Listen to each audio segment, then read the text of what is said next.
Olá, eu sou a professora Lívia Pugliese e essa é mais uma aula do nosso curso de Imunologia da Universidade do Estado da Bahia. Na primeira unidade, nós estudamos as características da imunidade inata e da imunidade adaptativa e enfocamos nos mecanismos de defesa da imunidade inata. Nesta unidade, nós iremos aprofundar em compreender como é que a imunidade adaptativa nos protege, focando principalmente na defesa contra infecções.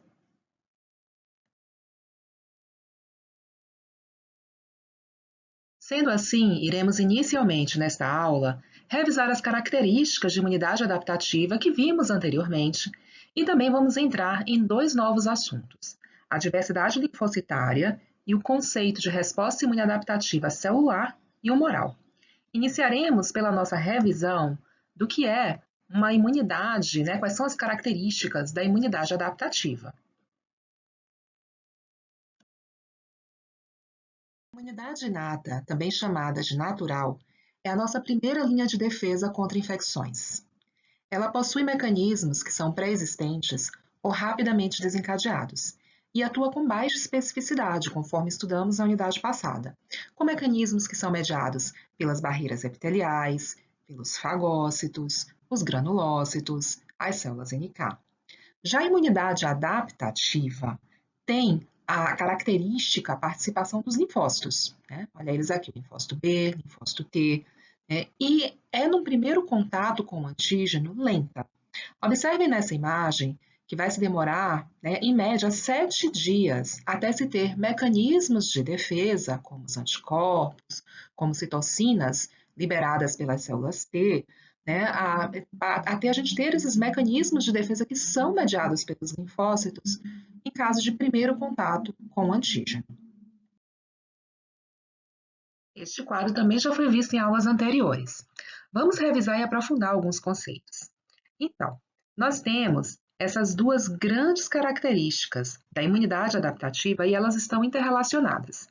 A imunidade adaptativa, ela é lenta, num primeiro contato, porque nós temos linfócitos circulantes que ainda não são capazes de realmente nos defender. Eles vão precisar ser ativados, eles vão precisar ser ativados para então serem capazes de efetuar mecanismos efetores.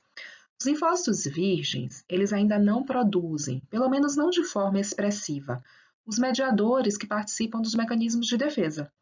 Essa é uma grande distinção com a imunidade inata.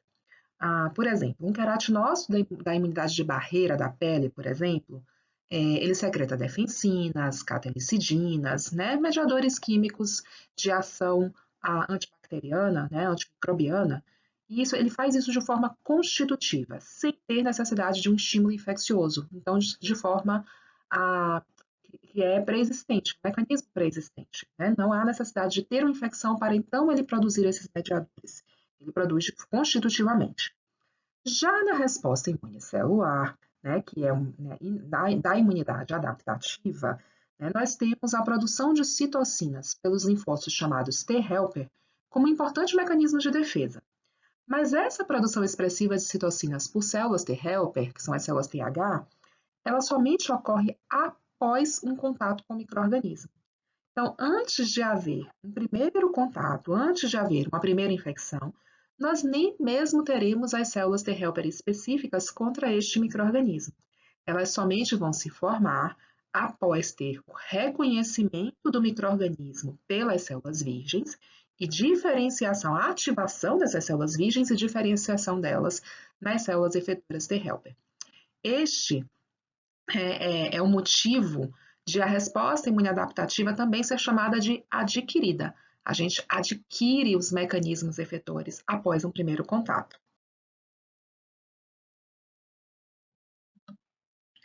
Vamos relembrar essa imagem e o porquê de a resposta imunoadaptativa ser lenta no primeiro contato com o antígeno. Pode demorar ao menos 7, 14 dias até termos os primeiros mecanismos efetores de imunidade adaptativa numa prima infecção.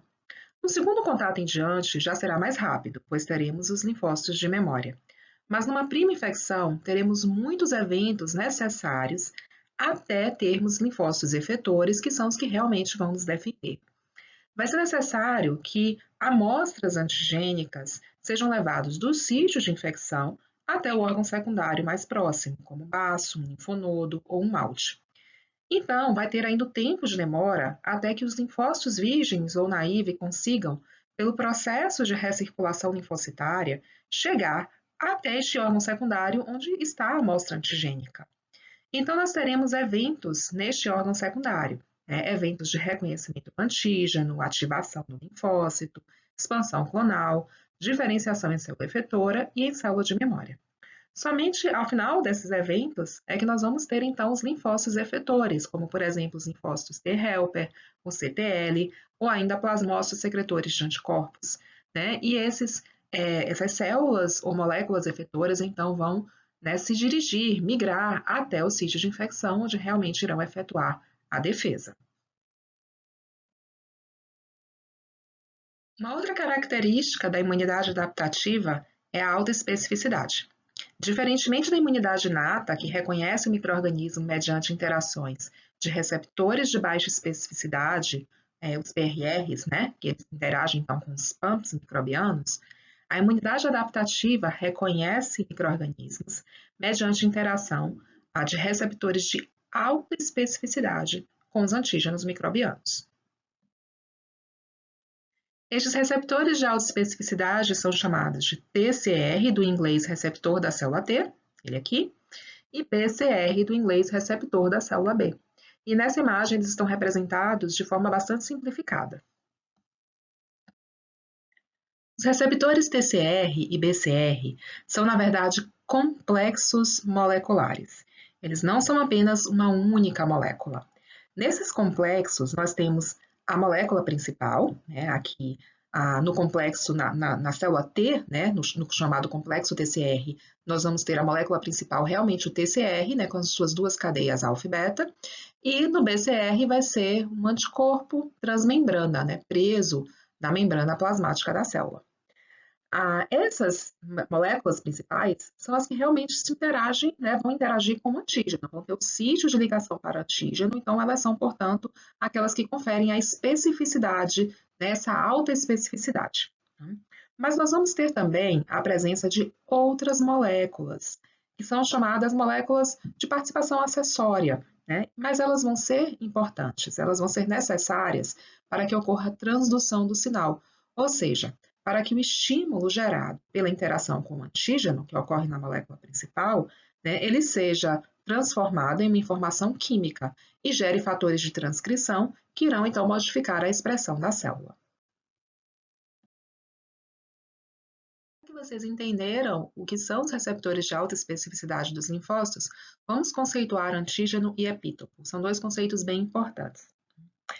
Em imunologia, o termo antígeno ele é utilizado para uma substância que é capaz de ser reconhecida por uma célula T ou por uma célula B, né? Seja pelo TCR, né, aqui, tá? Representado aqui, olha, em roxo, né, TCR, pelo BCR ou ainda pelo anticorpo, né, solúvel, na sua forma solúvel, como está representado nessa imagem.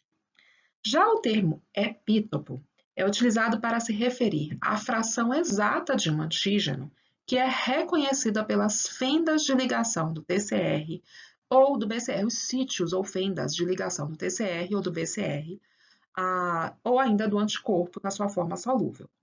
Por exemplo, nesta imagem, nós temos aqui uma proteína, né, essa amarela, no seu formato conformacional, dobrada, tá? Ela é um antígeno. Por quê? Porque ela é uma substância que é capaz de ser reconhecida por esses dois anticorpos aqui, ok? Essa estrutura de formato ovoide também é um antígeno. Por quê? Porque ela é capaz de ser reconhecida pelo TCR, ok? Ela é um antígeno.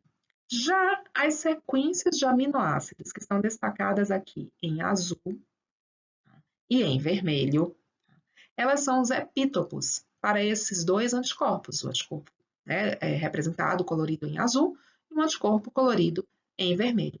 Então, o epítopo é a sequência exata, né, de aminoácidos, no caso da proteína, né, que é capaz de interagir com o sítio de ligação para antígeno, né, do anticorpo, né, ou do PCR, ou caso fosse aqui um pequeno, né, um peptídeo sendo reconhecido, a sequência exata de aminoácidos desse peptídeo que interage fisicoquimicamente com o TCR.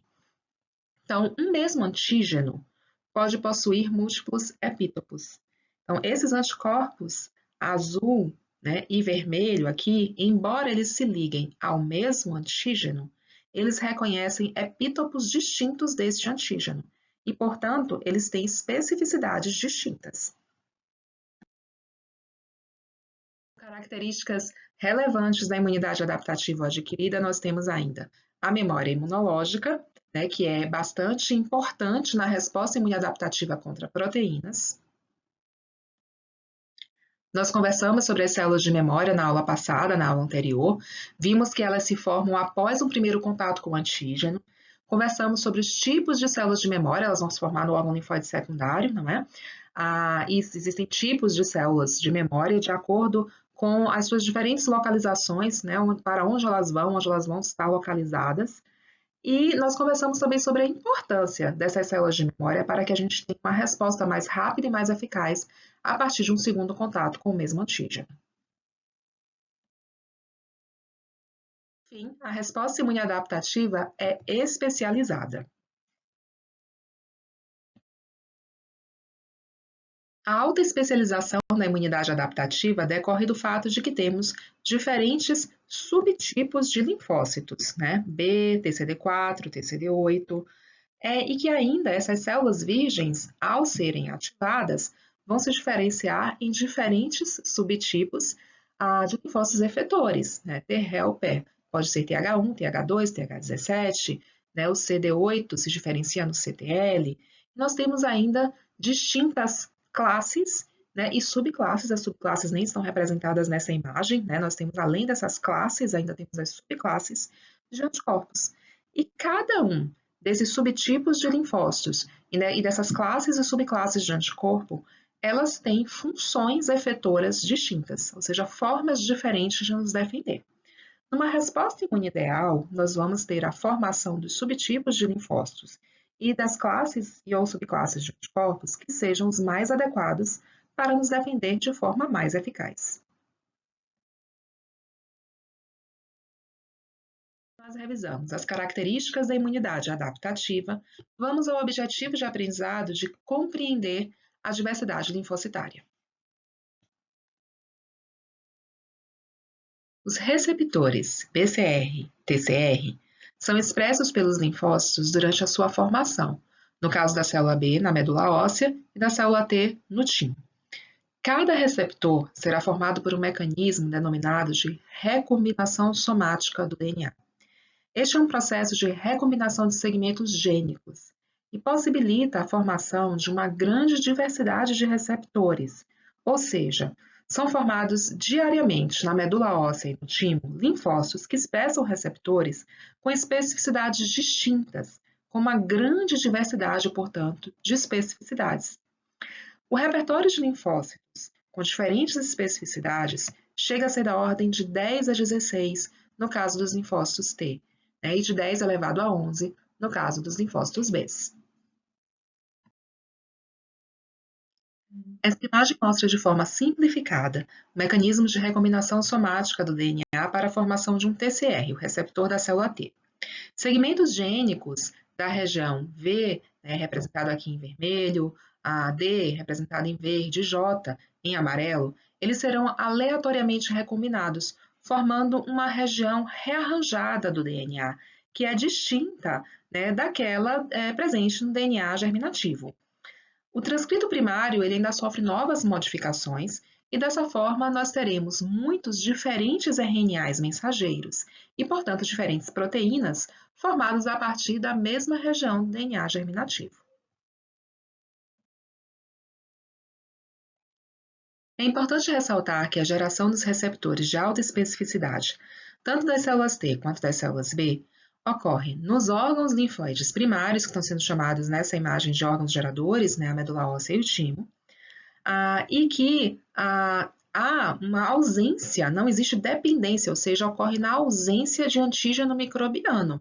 Tá? Então, a gente não precisa ter o antígeno para o qual o linfócito é específico para que seja formado e selecionado o receptor de alta especificidade.